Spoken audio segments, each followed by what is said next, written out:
Good morning दोस्त, welcome to my YouTube channel steno dictation zone. आज मैं आपको यहाँ पर रामधारी गुप्ता खंड 1 की एक्सरसाइज नंबर 15 और 16 800 शब्द जिसमें होंगे और मैं आपको ये 80 शब्द प्रति मिनट गति में बोलूँगा। अगर आप हमारे चैनल स्टेनो डिक्टेशन जोन में पहली बार आए हैं तो चैनल को सब्सक्राइब कर लीजिए। वीडियो पसंद आए इसे लाइक करें, शेयर करें और सब्सक्राइब करें। तो 15 और 16 एक्सरसाइज नंबर स्टार्ट होगी 5 सेकेंड बाद।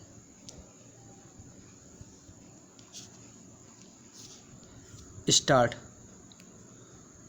अध्यक्ष जी, किसी भी देश की विदेश नीति अपने में कोई स्वतंत्र नीति नहीं होती है, वरन वह किसी देश की आंतरिक नीति को स्पष्ट करती है। उदाहरण के लिए हम अमेरिका को ले सकते हैं। उसने अपने यहाँ अधिक अन्न पैदा किया और जब उसके पास अनाज फालतू बच गया तो वह अपने बकाया अनाज की बिक्री के लिए ऐसे देशों की तलाश करने लगा जो उधार पर माल ले सकते हों। किंतु हमारी आंतरिक नीति ने यह तय किया कि खर्चीले ढंग से सरकार चलाएंगे और स्वदेशी मुद्रा की कोई राशि हमारे पास नहीं बचेगी। हमने कर भी लगा दिए और मुद्रा प्रसार भी कर दिया। कुछ संकट पड़ने के बाद इस बात की आवश्यकता को नहीं समझा कि उस पैसे का कहीं अन्यत्र उपयोग कर सके। पैरा। श्रीमान, मुझे माननीय प्रधानमंत्री जी के इस कथन पर दुख होता है कि दुनिया के अमीर और गरीब देशों का अंतर लगातार बढ़ता जा रहा है। मैं उनसे यह पूछना चाहती हूँ कि भारत की विदेश नीति ने उस अंतर को घटाने की क्या कोशिश की है?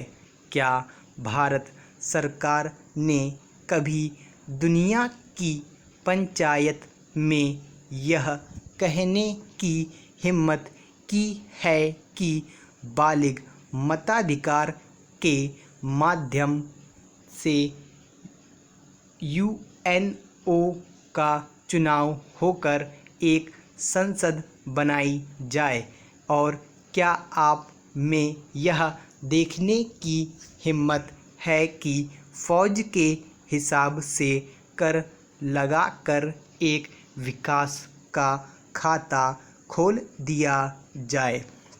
जो देश विकसित हैं उनके मजदूरों का 1 घंटा हमारे देश के मजदूरों के 100 घंटों के बराबर माना जाता है, क्योंकि उनके पास साधन है। इसलिए यह अंतर और भी बढ़ता चला जा रहा है। किसी देश के अंदर आंतरिक नीति में अमीरी और गरीबी का अंतर बढ़ता चला जा रहा हो और वह दुनिया के देशों में विद्यमान अमीरी और गरीबी के इस अभिशाप को समाप्त करेगा। यह समझ में आने वाली बात नहीं है। पैरा।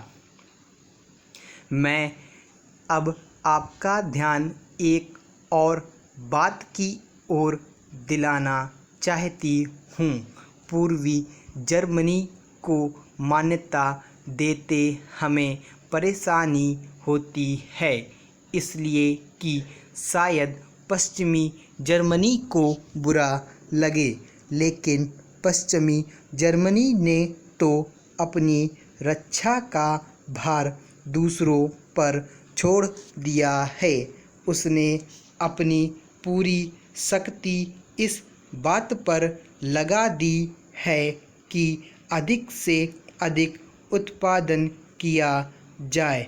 आपने जो समय दिया उसके लिए मैं आभार प्रदर्शन करता हूँ और आपका धन्यवाद करता हूँ। नेक्स्ट।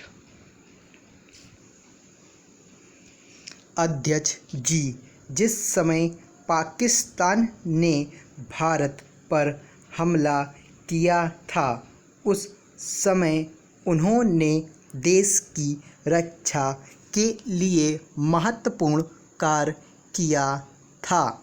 इसके साथ ही मैं मंत्री महोदय को यह भी स्मरण दिलाना चाहता हूँ कि शायद उन्होंने इस बात पर ध्यान नहीं दिया कि इस बार जो राष्ट्रीय पुरस्कार मिले हैं उनमें रेलवे प्रशासन को केवल 2 ही प्राप्त हुए हैं, जबकि मैं ऐसा मानता हूँ कि हमारी सेना के बाद अगर किसी ने युद्ध काल में सराहनीय कार्य किया है तो वह रेलवे प्रशासन अथवा रेलवे कर्मचारी और अधिकारी हैं। इसलिए उनके मनोबल को बनाए रखने के लिए और उनको प्रोत्साहित करने के लिए रेल मंत्री को इस बात पर भी ध्यान रखना चाहिए और इसका प्रयास करना चाहिए कि जो भी इस तरह के प्रोत्साहन मिले उनमें रेलवे का विशेष ध्यान रखा जाए। पैरा।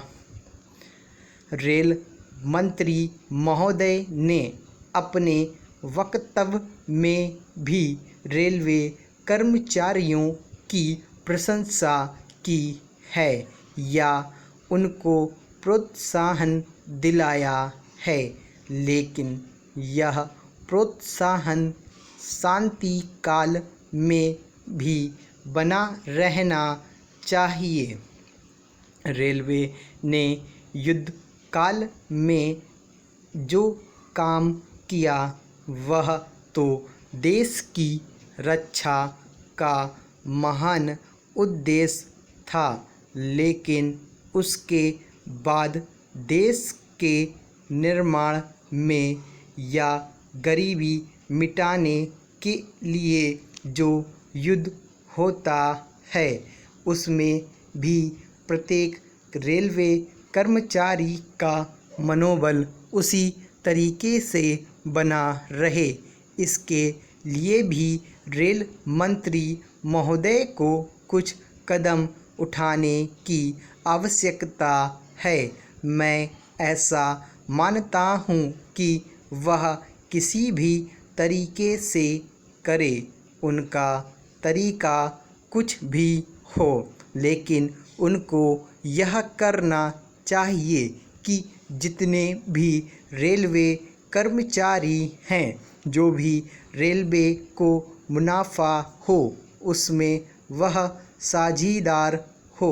चाहे आप उनको बोनस के रूप में कुछ दे, चाहे किसी और तरीके से दे, लेकिन हर वर्ग के रेलवे कर्मचारी को मालूम होना चाहिए कि यदि वह देश के निर्माण के संबंध में ठीक तरह से काम करेगा तो उसको पुरस्कार के रूप में या वेतन के अंश के रूप में अपने वेतन के अलावा पैसा मिलेगा।